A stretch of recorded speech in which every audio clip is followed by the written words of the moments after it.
The penthouse overlooked Manhattan like a throne surveying a kingdom. Floor-to-ceiling windows framed the city in glass, and beneath those windows sat a 12-year-old boy who hadn't eaten in 10 days. Marcus Wellington stood in the doorway, watching his son, Gabriel, stare at nothing. The boy's face had become something Marcus barely recognized: hollow cheeks, dark circles under eyes that once burned with curiosity and life. Now they were just empty, vacant, like looking at a photograph of someone who'd already died. "Gabriel," Marcus said, his voice carefully controlled, "I brought lunch. Your favorite." Gabriel didn't turn, didn't acknowledge his father existed. He just sat there in his designer sweatpants and vintage band t-shirt, his skeletal frame swallowed by fabric that used to fit him. His fingers, thin as pencil lead, rested on the armrest of a chair that cost more than most people's cars. Marcus set the plate down: grilled salmon from a Michelin-starred chef, roasted vegetables, artisanal bread. 3 days ago, he'd paid $15,000 to have a nutritionist flown in from Switzerland. She'd designed this plate, calculated the exact macronutrients, the balance of omega-3 seconds, the anti-inflammatory properties. Science, expertise, money. Gabriel looked at the plate the way one might look at a coffin. "I don't understand what you want from me," Marcus whispered, though he knew Gabriel wouldn't answer. Gabriel hadn't spoken voluntarily in 63 days. Not since the day his mother died. 6 months. That's how long Marcus had been watching his son disappear. Bite by bite. Breath by breath. 6 months of feeling like the most powerful man in America and the most helpless father in the world, both at the same time. He'd built Wellington Industries from nothing, started with a $50,000 loan, and turned it into a $4.2 billion empire. He'd negotiated with presidents, outmaneuvered competitors, transformed the technology landscape. But he couldn't negotiate his way into his son's mind, couldn't buy back the life that had drained from his eyes. The worst part? He knew why Gabriel wasn't eating. He just couldn't admit it. His therapists, the 3 he'd hired, all said the same thing. Gabriel wasn't starving out of depression, he was starving out of grief, out of a desperate, logical conclusion that a 12-year-old's mind had reached. If mother is gone, why should I stay? Marcus had nearly hit the 3rd therapist when she'd said that. Instead, he'd fired her.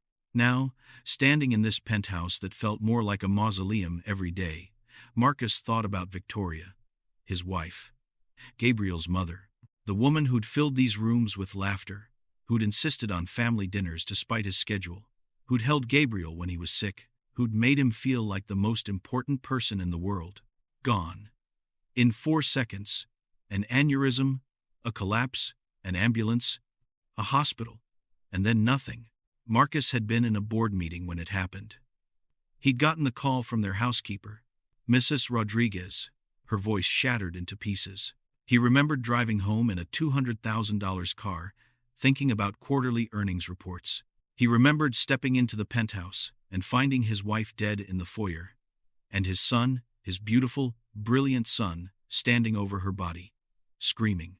Gabriel had watched his mother die. And after that, he'd simply given up. The salmon was getting cold on the plate. Marcus knew he should say something, do something, fix this the way he fixed everything. But for the first time in his life, standing in a penthouse that money had built but couldn't save, Marcus Wellington realized there was nothing he could buy.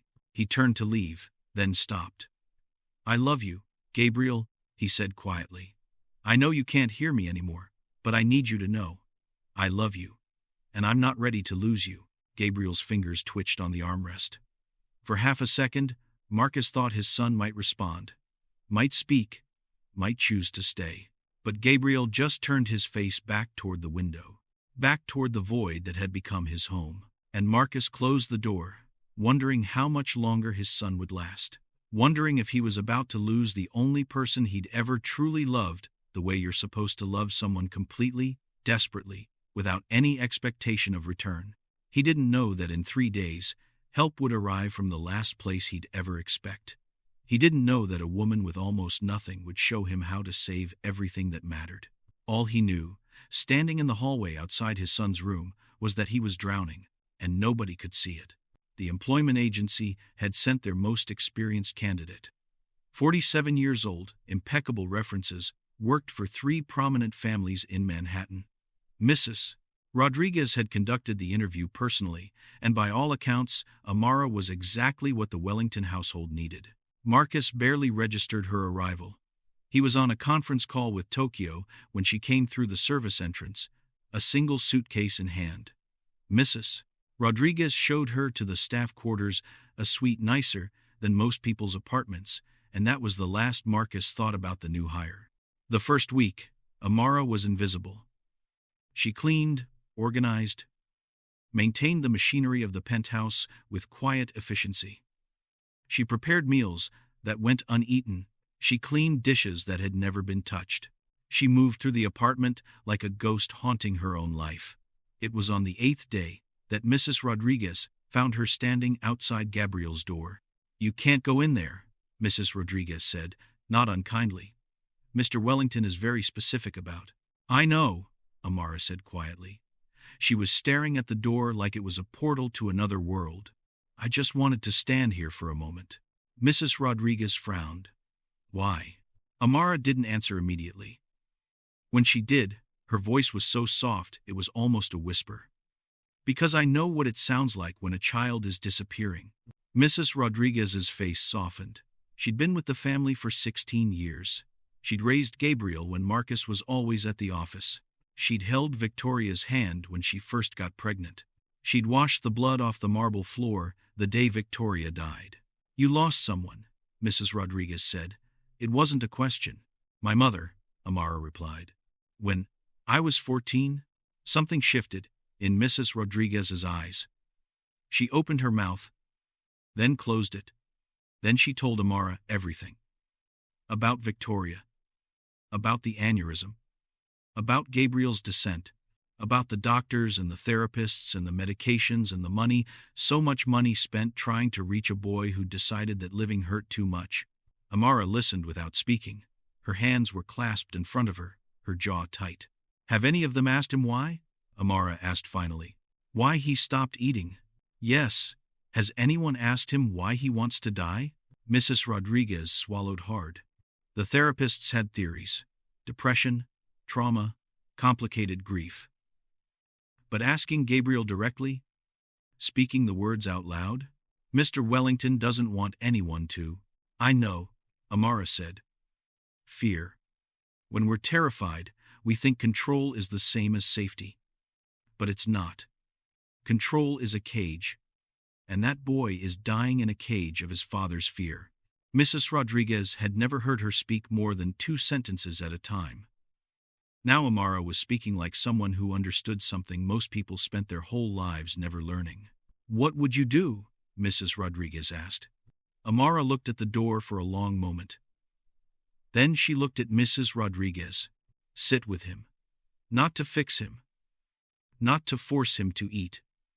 Just to sit with him. And let him know he's not alone. Mr. Wellington will never allow it." "No," Amara agreed. "He won't." But she was already making a plan, because Amara hadn't survived her own mother's death by being cautious. And she hadn't lived through the years after the darkness, the despair, the constant pull toward the void by being patient.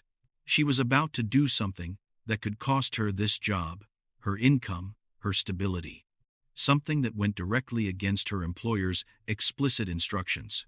She was going to save a boy by reminding him that someone understood what it felt like to want to disappear.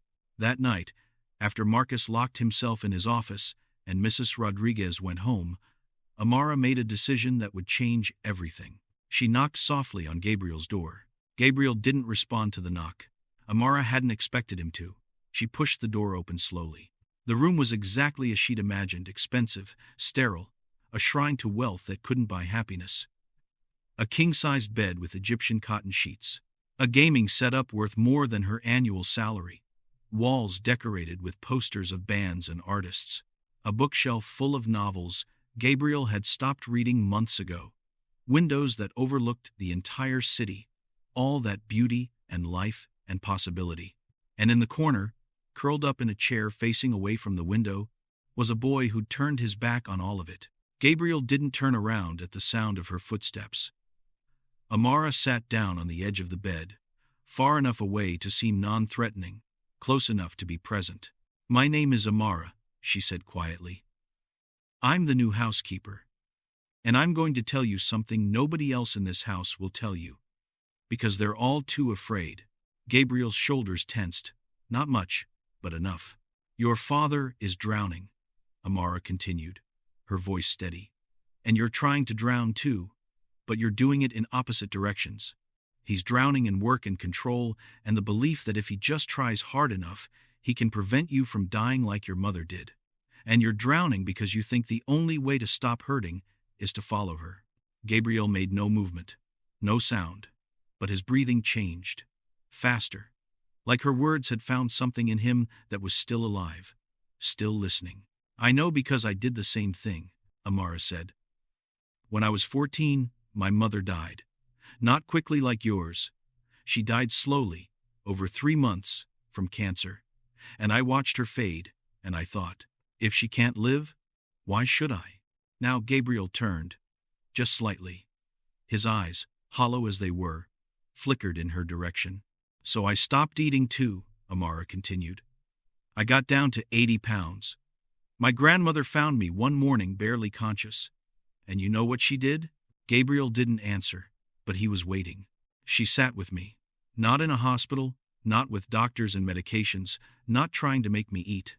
She just sat with me for hours, days, weeks, and she told me about my mother, about the woman she'd been before the sickness, about the laugh that used to fill rooms, about the way she used to dance in the kitchen while cooking."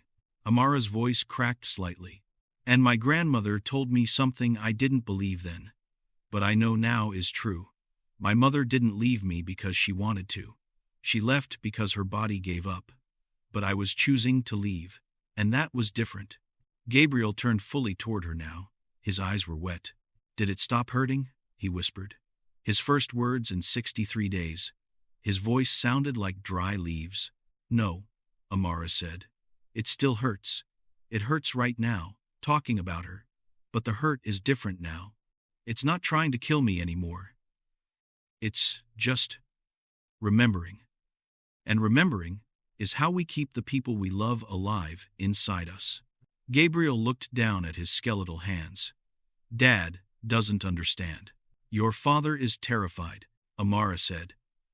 "He's terrified of losing you, the way he lost your mother. So he's trying to control everything. The doctors, the food, the doctors, what you do, how you feel. And that probably made you feel even more alone." Gabriel nodded, so slightly it was almost invisible. "You're not alone," Amara said. "And your mother didn't leave you because you weren't enough. She just ran out of time." Gabriel's whole body began to shake. Not dramatically. Just the tremors of a child, finally allowing himself to feel the weight of what he'd been carrying. "I don't know how to live without her," Gabriel whispered. "You learn," Amara said. "One meal at a time. One day at a time. Not because it gets better immediately, but because the people who love you can't lose you too." She stood up slowly. "I'm going to make something tomorrow morning. Something simple. Something your mother probably made for you. And if you want to try it, I'll sit with you while you eat. And if you can't, I'll sit with you anyway. Either way, you won't be alone." Gabriel looked up at her with eyes that had seen too much, known too much pain. "Why are you helping me?" he asked. "Because someone sat with me," Amara said simply. "And now, I know that's what we do for each other when words aren't enough." She left him alone with that, closing the door softly behind her. Gabriel sat in the darkness, and for the first time in 10 days, he felt something other than the pull toward the void. He felt like maybe, just maybe, he wasn't supposed to disappear. Amara didn't sleep that night. She sat in the kitchen as the city gradually shifted from black to deep blue to gray, thinking about her mother, about Gabriel, about the choices we make when we're broken. She made bread from scratch. Not fancy, just white bread with butter and salt, the way her own mother used to make it for her when she was sick. The smell filled the kitchen. warm and honest and real. At 6 a.m., Mrs. Rodriguez arrived and immediately understood what had happened. "You spoke to him," she said. "Not accusatory, just factual." "Yes," Amara admitted. "Mr. Wellington will fire you." "I know." Mrs. Rodriguez looked at the bread cooling on the counter. She looked at Amara, and then she smiled, sad and knowing. "My daughter stopped eating after her divorce," Mrs. Rodriguez said quietly. "And you know what brought her back? Not therapy, not medication. A neighbor who'd been through the same thing, who sat with her every single day and just understood." She reached over and squeezed Amara's shoulder. At 7 a.m., Gabriel appeared in the kitchen. His father wasn't awake yet. The penthouse was still quiet, still belonged to the sleeping and the grieving. Gabriel sat at the counter where Amara had set out a simple plate, sliced bread, butter, a glass of milk. He stared at it for a long time. "I'm scared," he said finally. "Of what?" Amara asked, sitting beside him. "That if I eat, it means I'm accepting that she's really gone." Amara nodded. She understood this more than anyone. "Eating doesn't mean accepting," she said. "It means choosing to stay. And staying means you can keep her alive inside you. You can remember her laugh, the way she used to braid your hair when you were little, the sound of her voice. As long as you're alive, all of that stays alive too." Gabriel picked up a slice of bread. His hands shook. "She used to make these for me," he whispered. "After school, she'd sit at the counter and listen to my day." "Tell me about it," Amara said. "Tell me about your mother." And so Gabriel began to speak. About Victoria. About her smile. About the way she'd insisted on family dinners, even when Marcus was working late. About how she'd held him when he was sick. About the sound of her singing in the shower. About the way she'd loved his father, even though his father was always at the office, always chasing the next deal. He spoke while holding the bread. Not eating it yet, just holding it, remembering. Minutes passed. The city woke up outside the windows. The first rays of sunlight touched the penthouse. And then Gabriel brought the bread to his mouth and took a small bite. He chewed slowly. Tears rolled down his face. But he didn't stop. He ate one slice. Then another. Not a lot, but enough. Enough to say, "I'm choosing to stay." In the doorway, unseen by either of them, Marcus watched. His son was eating. His son was alive. His son was speaking about his mother. Marcus's legs gave out. He sank to the floor, his back against the wall, his face in his hands, crying in a way he hadn't allowed himself to cry since the day Victoria died. 3 weeks passed. Gabriel ate every meal. He started leaving his room. He began to look less like a ghost and more like a boy again. But the breakthrough came with a price.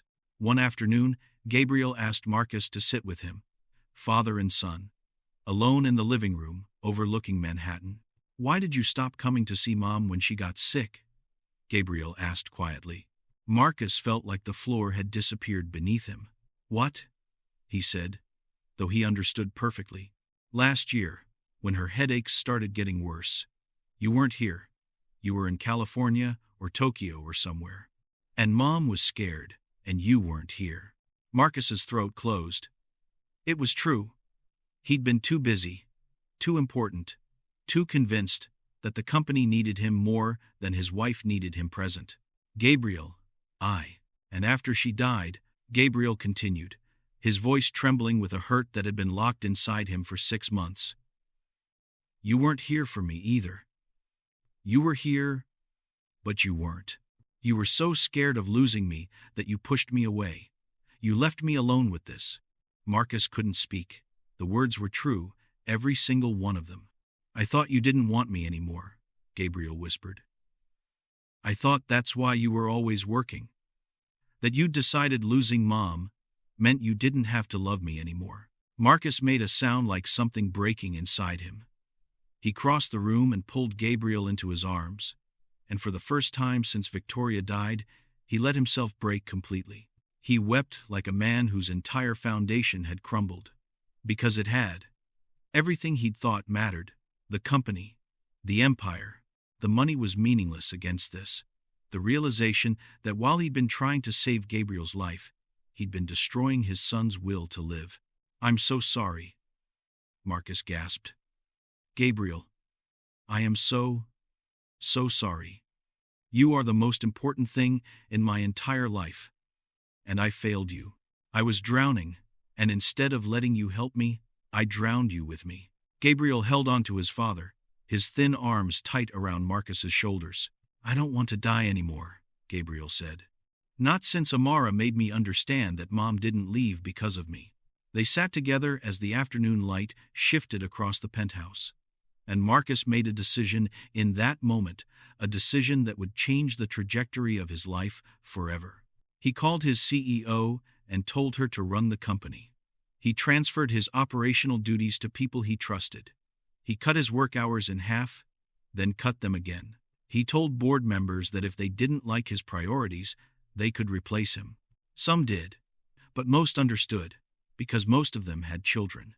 And most of them were losing them in the exact same way, not to death, but to absence. That evening, Marcus sat in the kitchen and watched Amara prepare dinner.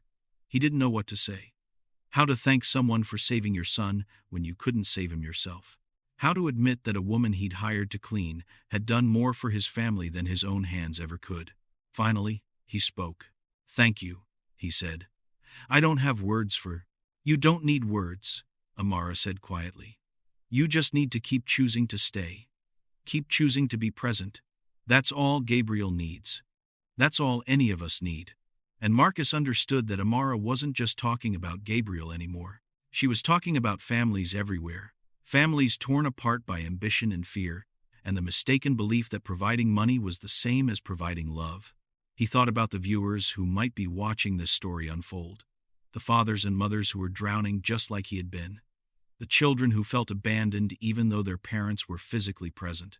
If you're watching this, Marcus thought, if you're recognizing yourself in this story, understand that it's not too late. You can choose differently starting today. You can put down the phone, close the laptop, and just be present with the people you love. That's the real wealth.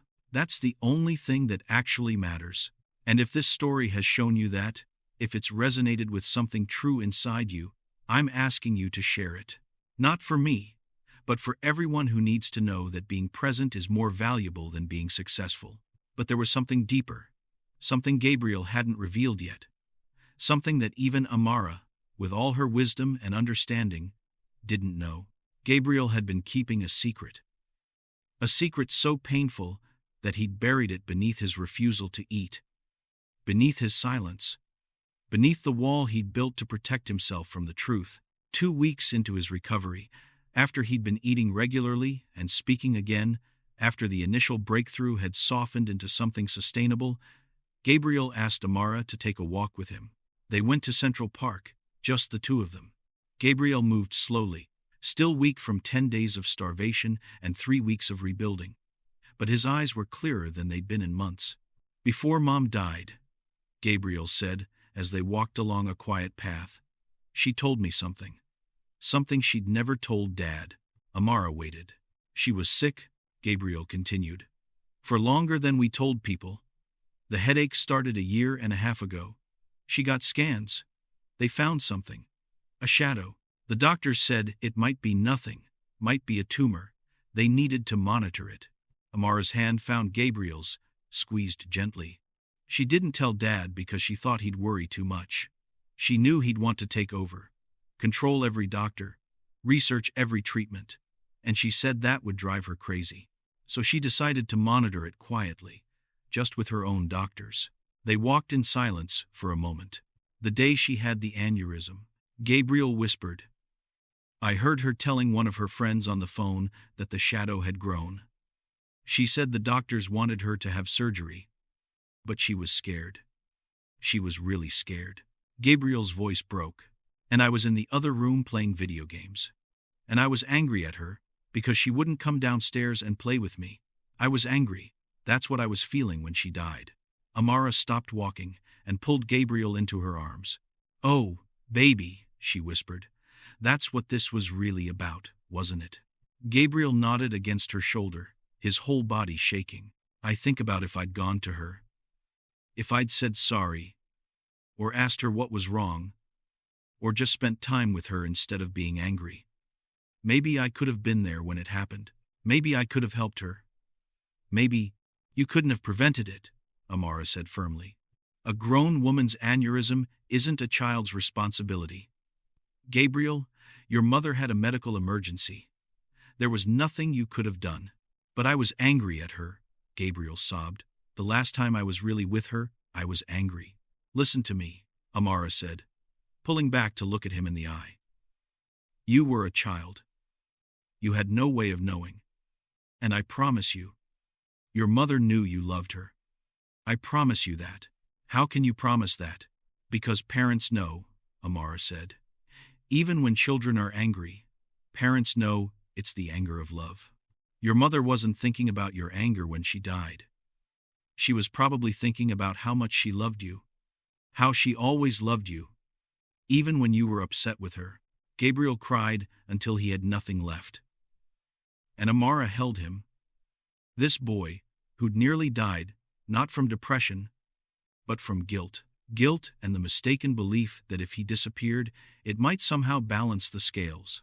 That his death might somehow make up for the moments he'd been too angry, or too busy, or too young to understand what was happening. That night, Gabriel told Marcus everything.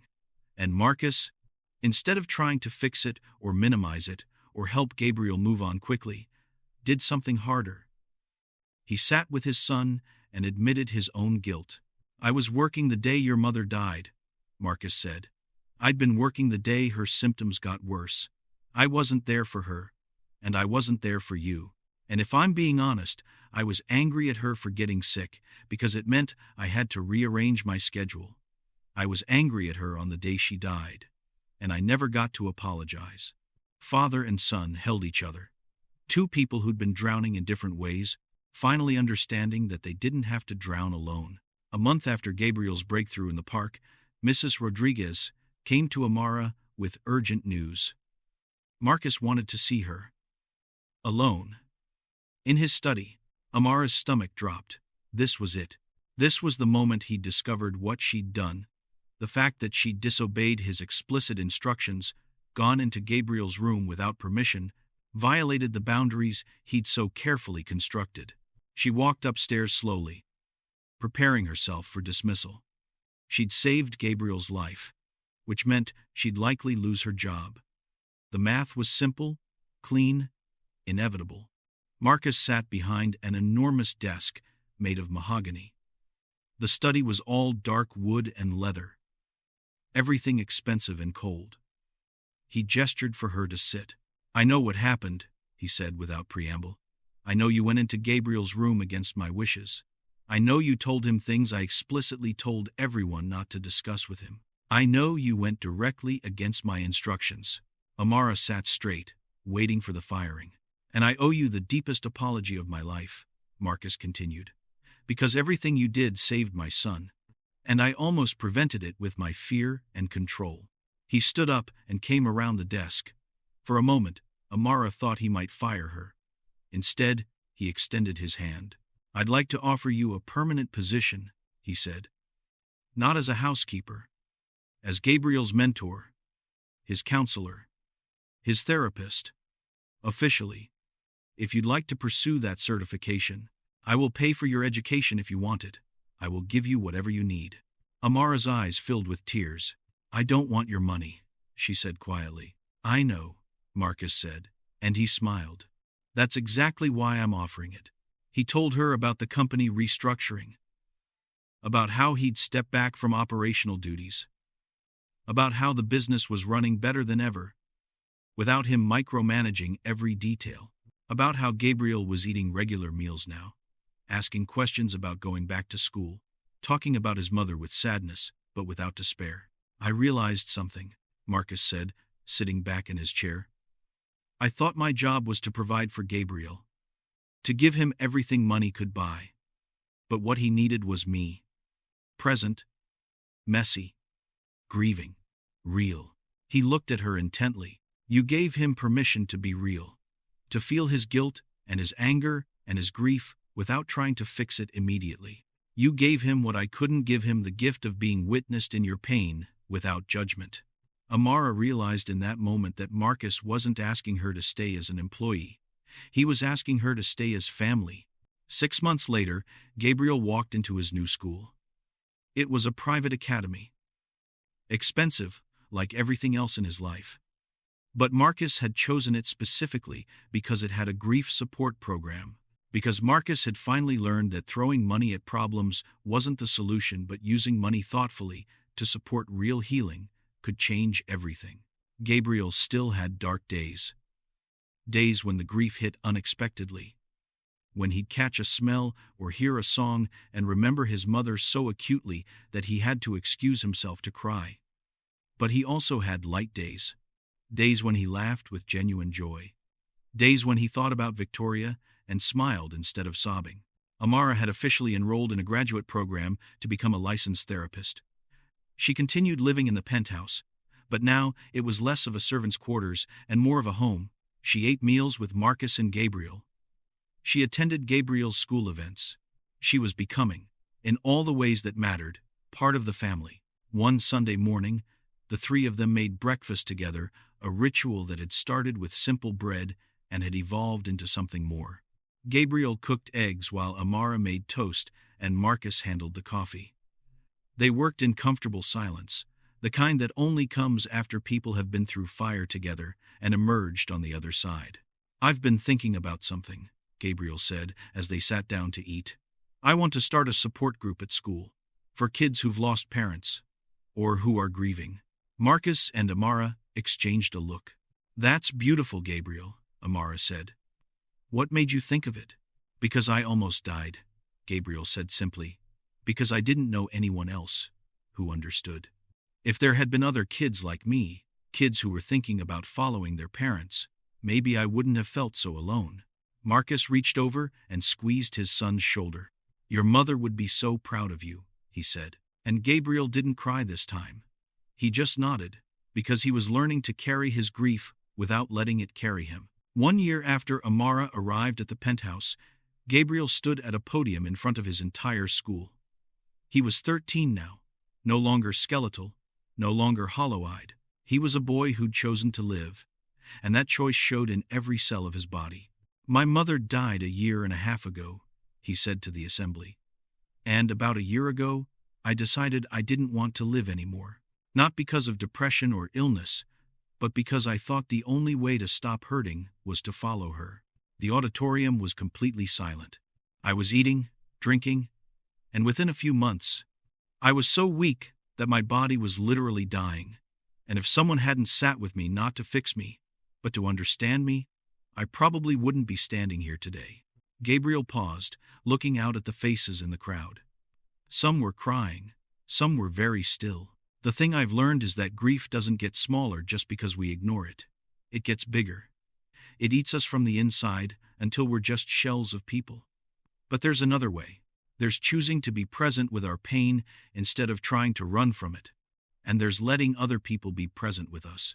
Gabriel's eyes found Amara and Marcus in the crowd. "I created a grief support group at this school because I want other kids to know they're not alone. Whatever you've lost, a parent, a sibling, a friend, even a dream, you don't have to carry it by yourself. And you don't have to make it disappear. You can just learn to live with it." He gripped the podium, his voice getting stronger. "To anyone watching this or hearing about it, if you're drowning in grief right now, please tell someone. Please let someone sit with you. Please choose to stay. Because the people who love you, the people who are here right now, they need you. Not because you're perfect or successful or whole. They need you because you're you. And that's enough." The auditorium erupted. Standing ovation. People crying. Parents holding their children. Afterward, people came up to Gabriel with their own stories. About losses they'd never discussed. About grief they'd been carrying in silence. About the ways loneliness had nearly destroyed them. And Gabriel listened to every story. He didn't try to fix anyone. He just listened. Because he'd learned that's what healing requires: presence, witnessing, understanding. That night, the three of them, Marcus, Gabriel and Amara sat on the balcony of the penthouse overlooking the city. The sky was turning from blue to purple to deep indigo as the sun set. "I've been thinking about starting something bigger," Marcus said quietly. "A foundation for families in crisis.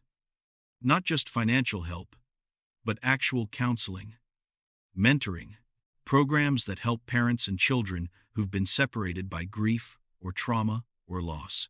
Amara squeezed his hand. "Your mother would love that," she said. "She really would," Marcus agreed. Then he turned to Gabriel. "I'm not the man I was a year ago. I'm not the father I was a year ago.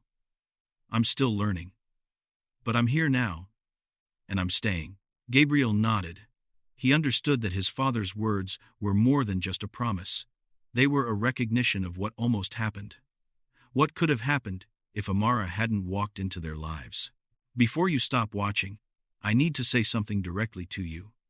If you're here, if you've listened to this story, then you already know what it takes to save a life. Presence. Understanding. The willingness to sit with someone in their pain instead of trying to fix it. The willingness to be vulnerable. There are so many families like Marcus's family, drowning in ways nobody can see from the outside. So many children like Gabriel, deciding that disappearing is better than feeling. If this story has moved you, if it's reminded you that what people need most isn't money or success, but each other, please stay with us. Subscribe, not because we're asking for favor, but because you understand that these stories matter. Because you understand that sharing them helps other people know they're not alone. Because you understand that the most powerful thing we can do for each other is simply show up, fully present, broken, and real. And with that, Marcus, Gabriel, and Amara sat together as the city lights began to glow below them. Three people from completely different worlds who'd been sewn together by loss and love and the decision to stay. The billionaire's son had learned to eat again, but more importantly, he'd learned to live.